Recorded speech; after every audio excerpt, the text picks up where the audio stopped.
at the end. It's called My First Day at School.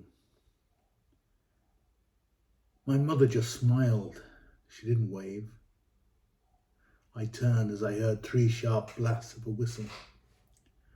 "Now line up, children, please," said the teacher. "Make 2 lines in front of me." She was quite a large lady, with her brown hair rolled into a tight bun. But she had one of those smiling faces that made you feel safe. She held out her 2 arms as if she was reinforcing her instruction for the 2 lines. I took one last look at my mother. She was still there, her hands in the pocket of her jacket. She didn't wave. "Eyes forward, please." The teacher stressed the word please. I turned and caught her eye. Oh, my heart sank. It was my first day at school, and even now I felt I was already in trouble. "Follow me, stay close and no talking," ordered the teacher.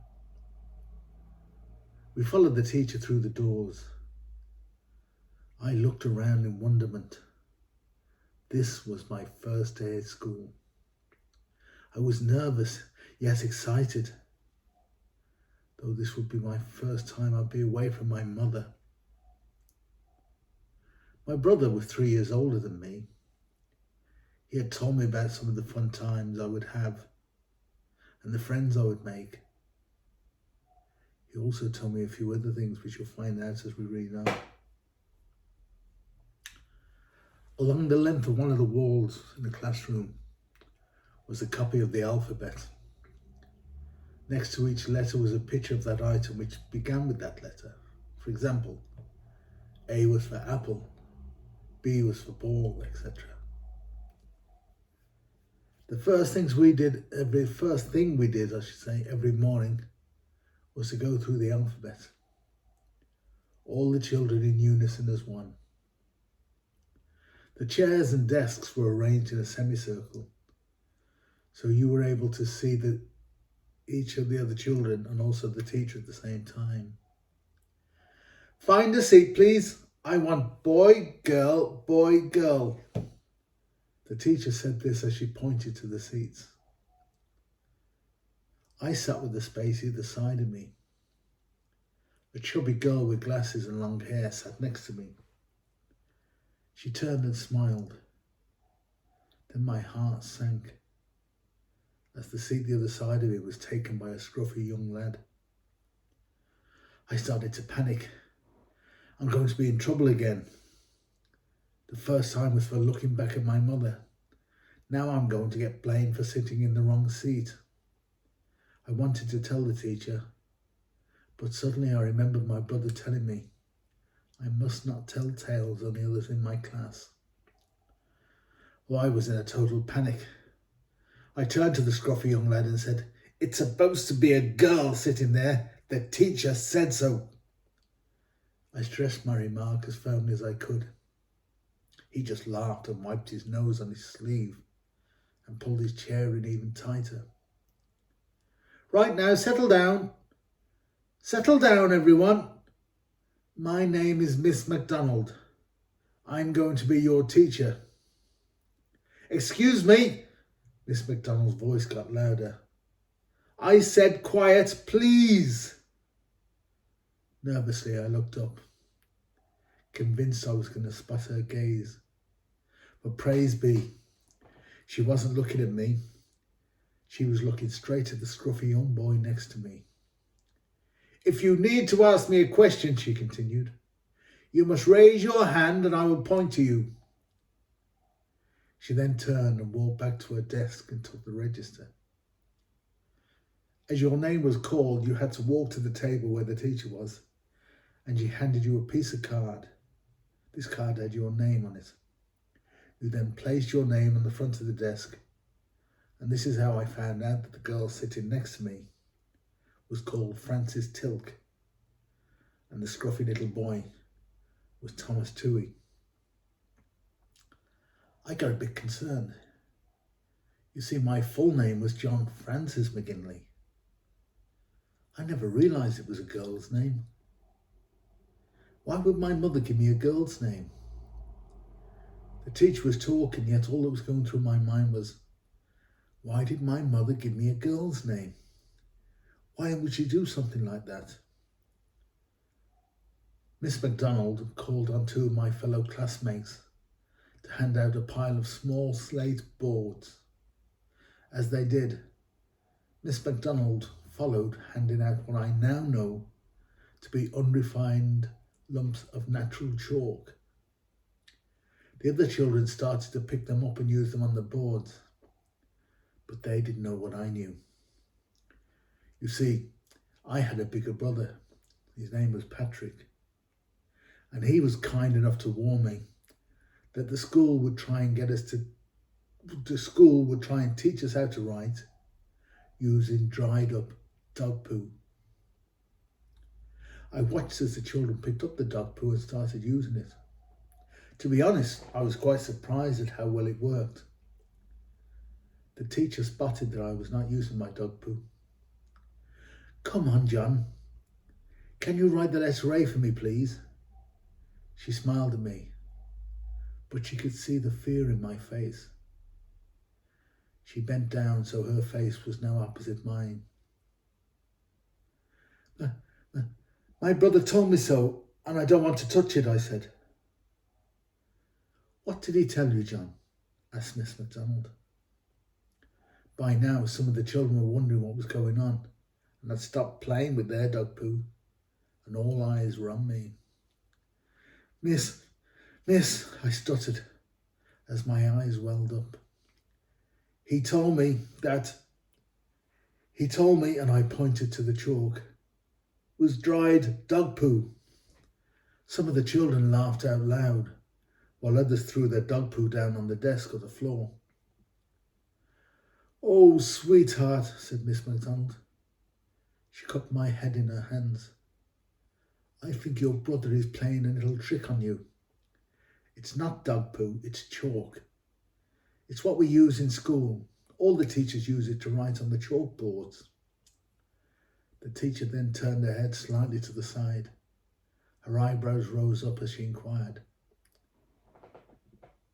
"Is your brother's name Patrick?" I didn't reply. I just nodded. That meant that I hadn't squealed. I'll have a quiet word with him later. A bell sounded and the teacher looked up. "That's the lunchtime bell," she announced. "I want you to line up behind me and I will take you down to the hall where you will sit quietly and eat your lunch." We fell into a line behind Miss MacDonald and slowly walked down the corridor. I was amazed how big the school was. We must have walked past 10 classrooms. All were empty, for the school did not start back until the next Monday. We were there because it gave us newbies a chance to settle in. I was shown to a seat and sat down. When I looked up, my face dropped. Staring back at me with a big grin on her face was Frances Tilk. Oh my God, am I destined to spend my whole life with this girl? Several dinner ladies in white coats were handing out the dinners to all the children. I liked my food. I was a bit more rotund than my brother. A plate landed down in front of me. It consisted of some carrots, some very watery cabbage, potatoes, and a lump of gristle with a very small speck of meat attached to it. The whole spectacle was floating in a sea of gravy. I picked up the utensils, fork in left hand, knife in right, and I looked at the boy opposite me who had it the other way round. Now, at this stage in my young life, I had no idea what the words peer pressure meant, but as I think back, this was precisely what it was. I had no confidence in my own ability. I switched my utensils around, mimicking the boy opposite me. only to have a dinner lady take them out of my hands and swap them around. Damn, that was the third error of the day. Could my start in school get any worse? Lunch completed, I went outside. I was standing in the school playground. Little did I know then that this was an area of school just as important as the classrooms. This too was where you learn about life, and it was up to oneself to figure out the difference between the truths and the boastful lies. You would grab a mate and both of us would put our arms around our shoulders and walk around the playground singing out at the top of our voice, "Who wants to play war?" As each boy joined, he would put his arm around the shoulder of the next lad, and the line grew and grew as more people came together. We would make Tommy gun noises and grenade explosions. Plus there would be the odd row as to who shot who. I knew one of the boys. He lived close to my house, Robert Van. The two of us shared a passion, that is, if you can be passionate about anything at the age of 5, for cars. Sometimes we would stand with our heads nearly through the gap in the railings, watching the traffic as it passed the school. The idea was to recognise and shout out the make and model of the car before the other did. I thought I was the best at this task, but so did he. In the afternoon, we would put our heads on the desk and have a little sleep. I wonder did I snore back then? Before I knew it, the bell was ringing to signify the end of my first day at school.